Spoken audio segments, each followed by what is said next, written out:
choisi d'être sérieux avec Dieu. Lorsque tu viens dans mon hôtel, je ne te demande pas de dire je cherche quelqu'un. À la réception, je dis dis-leur que je cherche le pasteur. Parce qu'ils ne me voient pas monter avec des femmes comment, parce qu'ils savent qu'il est pasteur. Parce qu'ils me respectent à ce type. Je suis dans un endroit, je peux faire tout ce que tout le monde peut faire.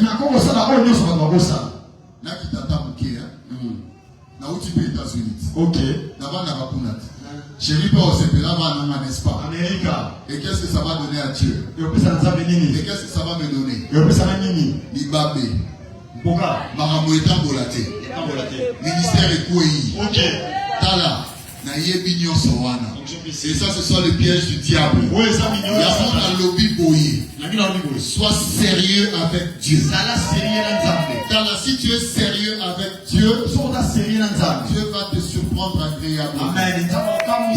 Je vis parfois là où je suis. Je reste chez moi là-bas. Quelqu'un ici m'appelle. Pendant que je n'attends rien, il t'envoie $2000. Et je n'ai pas accepté, je n'ai pas demandé. Et je n'ai pas appelé. Parfois je rencontre quelqu'un en route, un blanc, il s'arrête. Il me dit, le Seigneur me demande de devenir mon ami le pasteur. Quelqu'un que je ne connais pas, il te donne $1900. Quelqu'un que tu ne connais pas. Et ma femme parfois, et même l'église, elle est en train de me suivre, elle va me suivre en ligne. Il y a des membres de l'église qui commencent à dire, pasteur, je veux recevoir aussi la grâce de toi. Comment ça arrive chez toi? Parfois je reste chez moi comme ça, je vais payer une facture. $500. Je vais devant le miroir. Je me regarde. Je dis, Seigneur, yo payant $500 donc il est qui? $500 il est pour la yo nzambe. Donc pour la facture il faut dire OK. Quand je sors, ça c'est ma prière. Quand je sors, le jour qui suit, quelqu'un t'appelle, je te donne $500. La scène est mon pété. Sérieux Nanzam. Vous avez vu Joseph, un homme sérieux avec Dieu. Lorsqu'il tombe dans la maison de Potiphar, vous avez constaté l'attitude de Joseph. Tu vas me dire peut-être que non, Dieu l'avait aidé. Alors je vais t'amener à comprendre une chose aujourd'hui. Tel que tu es là, à chacun de nous, Dieu a donné le libre arbitre. Dans laquelle tu es là, Dieu t'a donné les capacités de décider. Il n'y a aucun péché que tu commettes sans pour autant délibérer. Il y a des fois quelqu'un t'a insulté. Tu regardes comme ça. La limite. Qui t'a poussé à le faire? Qui a décidé à ta place? Pourquoi tu n'as pas aussi insulté? Parce que tu as la capacité de refuser. De la même manière, parfois tu ne réponds pas aux insultes. De la même manière, tu as les capacités de résister au péché. Et aujourd'hui, si tu prends la bonne décision, tu vas voir comment Dieu va te surprendre agréablement. Joseph dans la maison de Potiphar, il a refusé de s'essuyer avec la femme de son maître. Il y a beaucoup de choses. Depuis le 1er janvier, on avait une nuit de prière ici. Tu as déclaré des choses et tu n'as pas vu la réalisation jusqu'à maintenant. Nous sommes le 15 décembre 2025. Dans les 16 jours qui restent, c'est encore possible. Je vais dire à quelqu'un, dans les 16 jours qui restent, c'est encore possible. Pendant que le père de Joseph attendait, Jacob était découragé, mais il y avait une surprise que Dieu avait gardée. C'était la nouvelle que Joseph était en vie. Joseph était encore vivant. Et pas seulement que Joseph était encore vivant, mais Joseph était dans la gloire. Ce que Dieu est en train de préparer pour toi, c'est au-delà de ce que tu tu es en train d'imaginer. Peut-être que toi tu attends Dieu dans les 200, 300 dollars. Mais Dieu s'attend dans les millions. Je suis en train de voir des hommes d'affaires et des femmes d'affaires élevés en sérieux. Les papas David qui commenceront à voyager pour être la Boudou. Ils voyagent, ils reviennent et bénissent Dieu ici. Aux États-Unis, ma dîme rentre au Congo. Mon père spirituel est ici. C'est lui qui reçoit ma dîme toutes les fois. Mon cher David, j'ai appris une chose.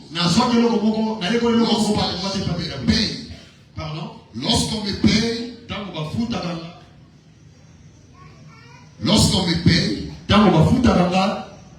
je n'enlève pas un seul dollar. Non, je vous dis la vérité. Devant Dieu. Dieu au ciel, je le prends en témoin.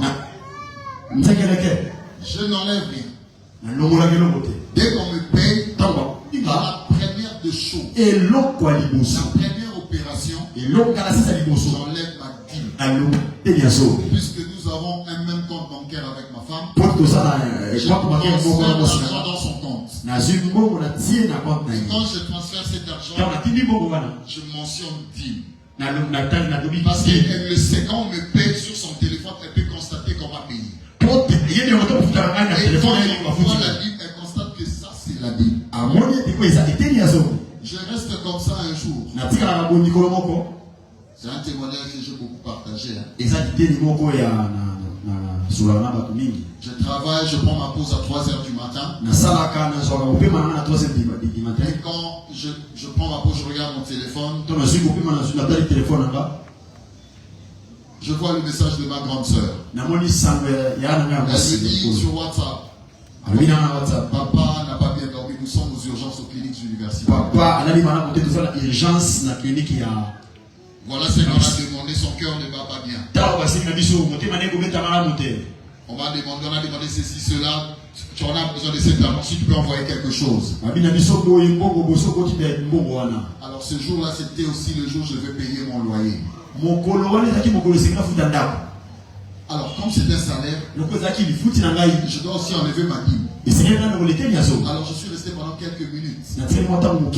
Déjà, mon loyer était plus que ce que j'avais eu. Alors j'ai dit, je vais encore enlever la dîme. Papa, non, Satan ne me trouble pas. Directement, j'ai enlevé la dîme. J'ai envoyé chez ma femme. Et puis je regarde le montant que ma grande soeur m'a écrit. J'ai retiré ça de mon salaire encore. J'ai envoyé par un PESA. Et j'ai commencé à réfléchir comment je vais payer la maison. À 6h du matin, mon travail est terminé, je rentre chez moi. Quand j'arrive à la maison, mon épouse était prête à aller accompagner les enfants à l'école. Elle me dit, est-ce que tu vas venir avec nous? Je lui ai dit, non, partez, je t'attends. Parfois, de temps en temps, quand j'arrive le matin comme ça, on part ensemble, on dépose les enfants à l'école, et puis on rentre, on part à mi-chemin, on tourne. Et là, avec ce qui s'est passé là, je m'étais dit, bon, je vais d'abord me reposer. Et quand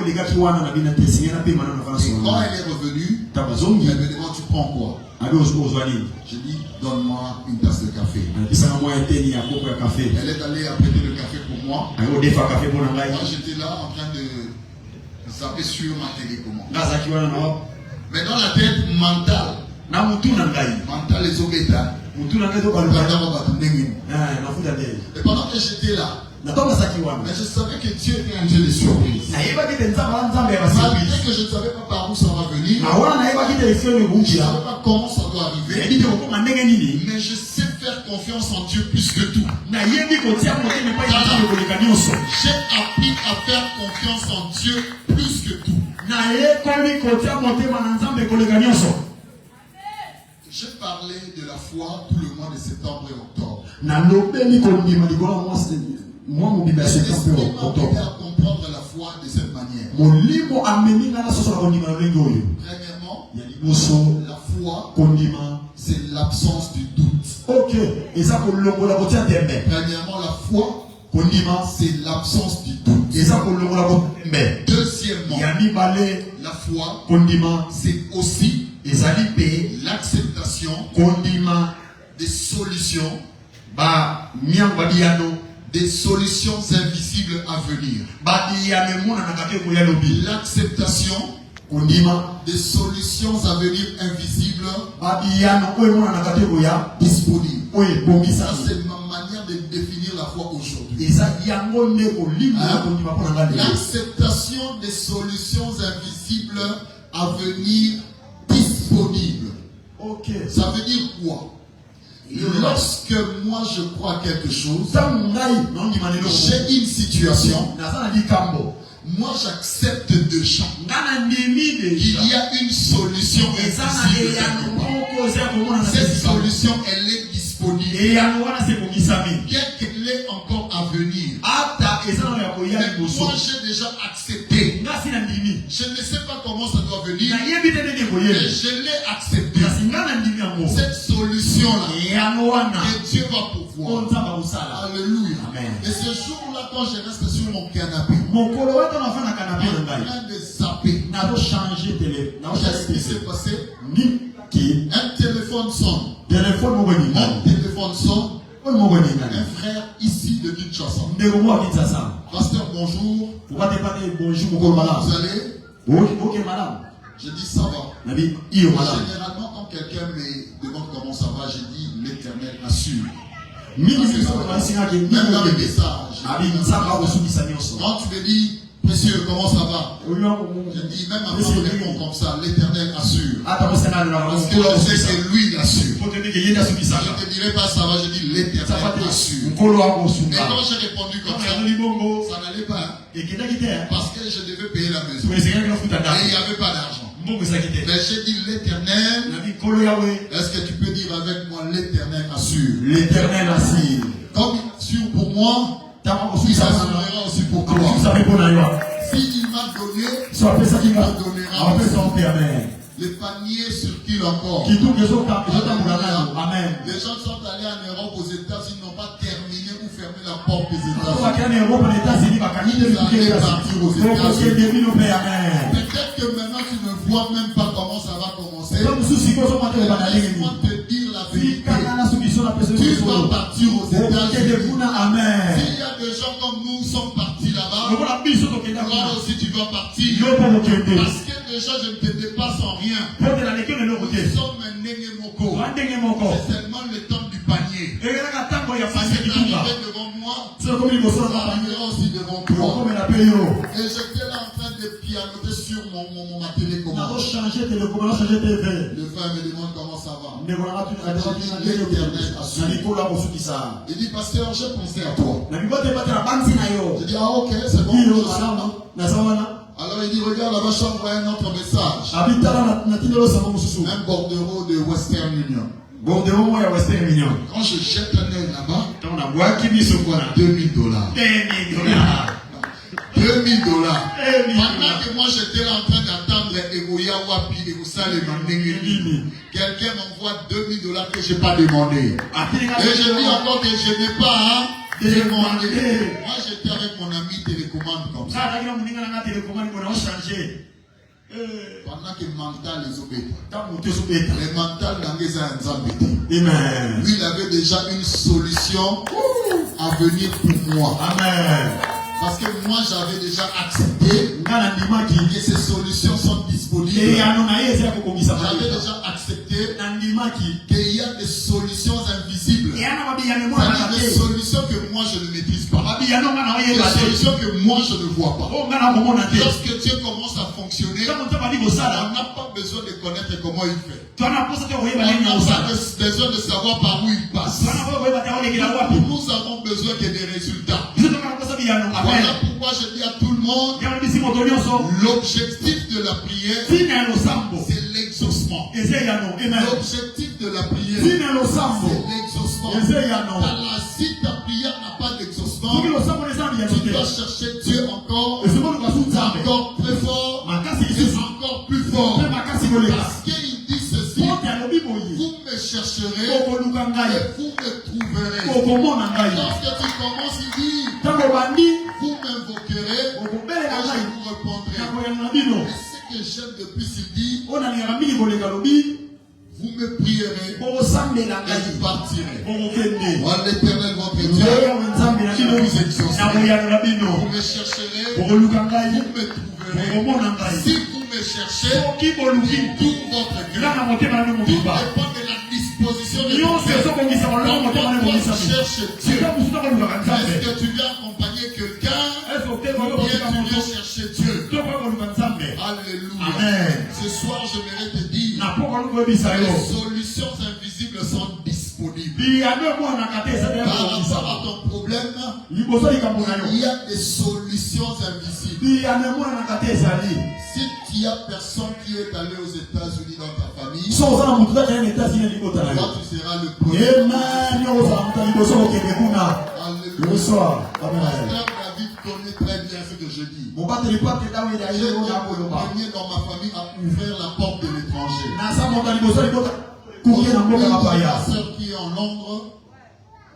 Aujourd'hui, j'ai ma soeur, ma petite soeur qui est en Londres. Mais avant d'aller à Londres, elle commençait à aller à Dubaï parce que aujourd'hui installée là-bas, parce que c'est moi qui ai ouvert la porte. Lorsque ma maman est décédée, je n'étais pas ici.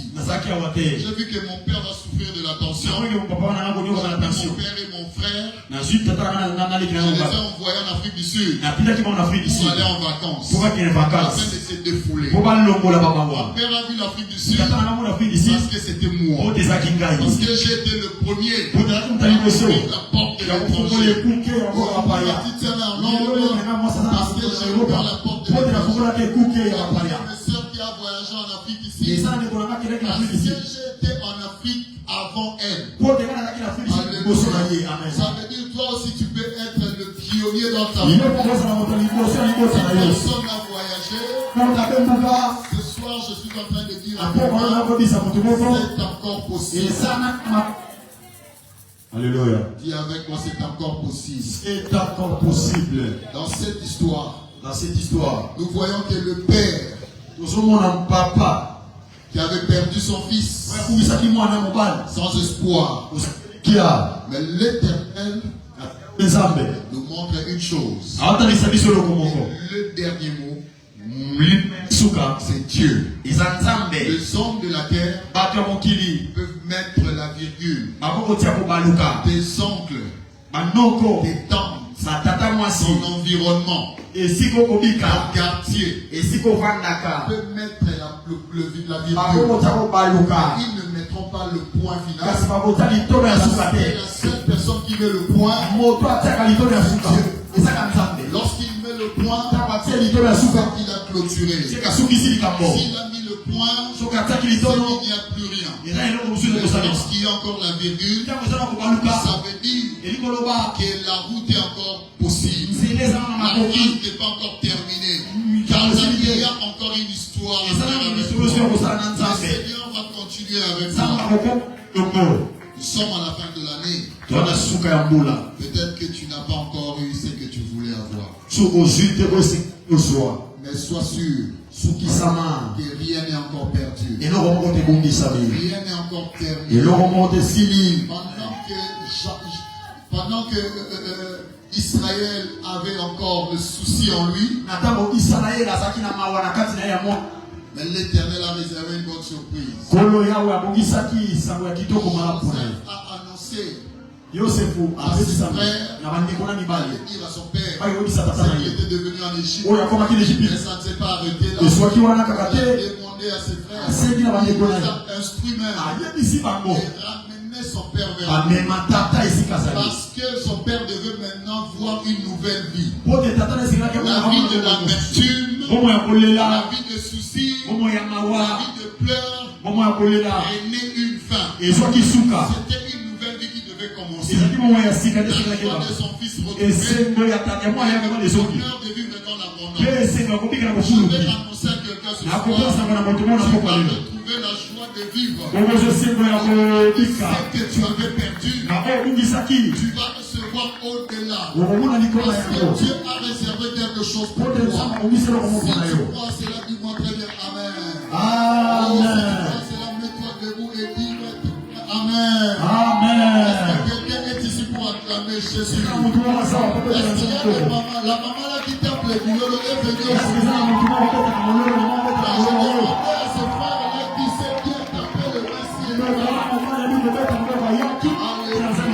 Est-ce que tu peux bien l'acclamer Oh mon Dieu. C'est encore possible. C'est encore possible. Je voudrais que tu déclares avec moi. Tu vas déclarer cette parole avec moi. Je veux te connecter dans la grâce de Dieu. Vivre la grâce de Dieu. Dans les 5 jours qui restent, you're gonna live the grace of God. Tu vas vivre la grâce de Dieu. Si tu es d'accord avec moi, dis Amen. Amen. Alors si tu crois à cela, dis Amen. Aujourd'hui c'est le 15, n'est-ce pas? Amen. Le mois termine au 31. Peut-être Peut-être que tu penses que c'est terminé. Je vais t'annoncer, ce n'est pas encore terminé. Ce n'est pas encore terminé. Demain, c'est un autre jour. Oh, il y a un hier qui existe. Il y a ce qu'on appelle hier qui existe. Ça veut dire quoi? Parce que tu vois toutes ces choses aujourd'hui. Ne crois pas que ça va passer. Il y a un moment au Cameroun. Avec le révérend David.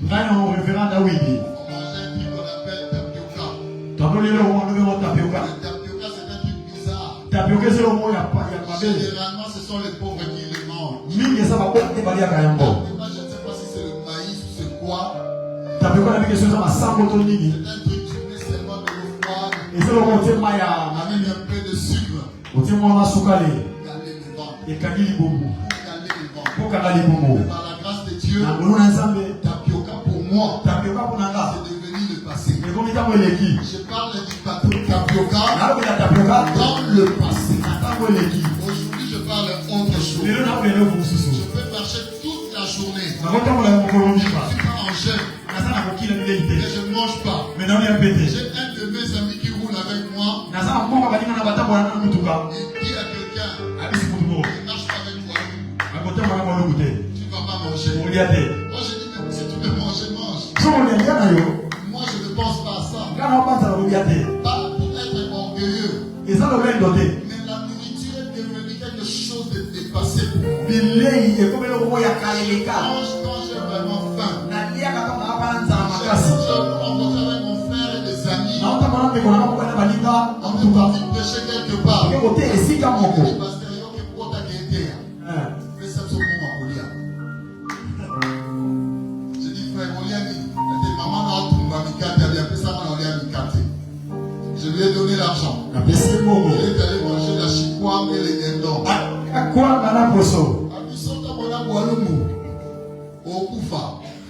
Il y a les ratés. Alléluia. Amen. Mais il y a un temps. Collier Zalaki luxe pour la main. Collier Zalaki luxe pour la main. Parce que je veux bien manger, mais je n'en ai pas. Je veux manger, mais je n'en ai pas. Alléluia. Amen. Pendant que je te parle ici, à 20h, il y a mon petit frère et sa femme qui ont décidé de me préparer quelque chose. Ils vont venir me visiter à l'hôtel. Je n'ai pas demandé à manger, mais la nourriture me cherche là. La nourriture va te chercher là où tu es. Si tu fais ça avec moi, tu vas le faire avec moi. David est là. Il ne vit pas de cette église. Il ne vit pas de l'église. Mais aujourd'hui, Dieu l'a élevé. Lui et moi, on pourrait derrière les tapioca. Au Cameroun, on priait beaucoup. Je me souviens quand on a préparé un jour le riz blanc. Avec le sucre. Cameroun. Pour manger. Olia. La propriétaire de la maison qui Mon colon n'a pas vous a dit de manger. Il est là. Il est resté calme. Il ne disait rien. Moi j'ai dit, mon frère, c'est quand on va manger. Nous sommes ici, toi tu veux nous pour Manzala. On va manger ça. On a pris le riz. Il y a pembe. On a mis dans l'assiette. On a mangé. Et puis on a dit, papa, on part. On est sorti, on est parti. Et quand on rentre à la permanence, à minuit, prière. Mais l'amour, il va bien qu'à la Manzala. Mais nous croyons à un Dieu qui est capable de un Dieu qui change les situations. Est-ce que tu crois que Dieu peut changer ta situation? Est-ce que tu crois que Dieu peut t'amener très loin? On va déclarer avec moi au nom de Jésus. On va le rappeler bien au nom de Jésus. Au nom de Jésus. Au nom de Jésus. Au nom de Jésus. Je déclare Je déclare que le Dieu que je sers, que le Dieu que je sers, il est vivant. Jésus-Christ de Nazareth est un Dieu véritable. Je crois en Dieu. Et je crois aujourd'hui. Ma situation d'aujourd'hui sera plus la même. Et sera plus la même. Au nom de Jésus. Ça va changer. Ce que je cherche aujourd'hui, j'ai l'aurai. Parce que j'ai un Dieu qui est au-dessus de ma situation. À partir de maintenant, tous les problèmes, je les piétine. Je vous piétine. Je ne peux plus pleurer. Et je vais adorer Dieu. Je sais qu'il est vivant. Parce que je sais qu'il est vivant. Il est plus que mon problème. Mon Dieu est plus que les limitations. Mon Dieu est plus que les lois de la famille. Mon Dieu est plus que les sorciers. Mon Dieu est plus que les magiciens. Plus que les marabouts. Ce soir, je déclare, je suis fort, je suis puissant, je suis guéri, je suis prospère, je suis élevé, je suis restauré, je suis béni, au nom de Jésus, la médiocrité, la médiocrité, mon péché, les lois de famille, les liens de famille,